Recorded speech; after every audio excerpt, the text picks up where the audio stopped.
I don't think you can say that the Bush administration lied their way to get into a war. Not when you have people of the likes of Senator Clinton who voted for the use of military force. Okay. Was she lying then? I mean, why don't we ask the question? She was listening to. She was listening to, and she was looking at the intelligence. Okay, let's go. Did you believe that the reason we went to Iraq was the claim of nuclear weapons? Do you think that was the reason we went in there, that we thought they had nuclear weapons? I think. Do you think? Answer one straight question. I think President Bush believed that there were weapons of no, did he believe there were nuclear weapons in that country? You'd have to ask him. No, wait a minute. You're a guy, Vice President Cheney, said there were nuclear weapons. For George Bush. No, but and I can't say to you whether or not he said that there were weapons. So you don't know what? No, he said you don't know whether Cheney was telling the truth. No, he said they reconstituted their nuclear weapons. You asked me whether I thought George Bush took the country to war on nuclear weapons, and I said you'd have to ask him. Let me simplify this. I don't know what that means. He said that's why we went to war. Your question. He's saying that there were weapons. Of course he was telling the truth. No, he wasn't. Let's take a look at the press. Let's take a look at. Let's look now. Let's look now. The Iraqi dictator must not be permitted to threaten America and the world with horrible poisons and diseases and gases and atomic weapons. We're concerned that Iraq is exploring ways of using these UAVs for missions targeting the United States.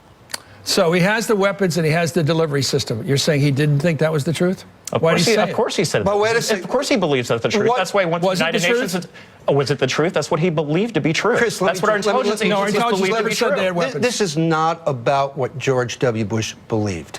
Dick Cheney and others, including the president, got out time and time again.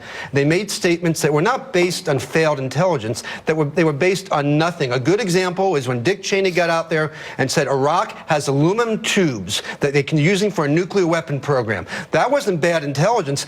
All the experts inside the U.S. government said that those tubes were not being used for this. But yet Cheney went out there and made the case, and so he was not telling the truth. He had reason to believe that that was not good intelligence. He came out and said again and again that Mohammed Atta had a meeting in Prague with Iraqi intelligence, even though the CIA and the FBI said that wasn't true. Okay, I can give you here's more of this. Many examples of when you're being Cheney skeptical here about what the leaders to grease the way to war. Cheney and Bush believe. Let's hear some more of what Cheney believed, or said he believed.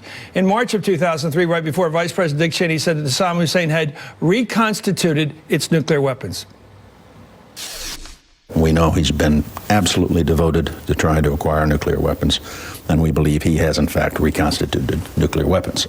So this claim that they had nuclear weapons doesn't show up anywhere in the intelligence. Where did you find it? I didn't find it. I'm a domestic policy. I'm a domestic policy advisor. I'm not a national security advisor. Well, why did he say that? Why did he say something? The whole point is that we have to trust that our leaders and our government are trying to do the best they can to protect America, and I believe George Bush and Dick Cheney did. I don't believe they lied. I don't believe they manipulated. Why did they say things that were false again and again and again? It wasn't they were reading bad intelligence given to them. They were ignoring intelligence given to them. Let's talk about things that had no basis in the intelligence.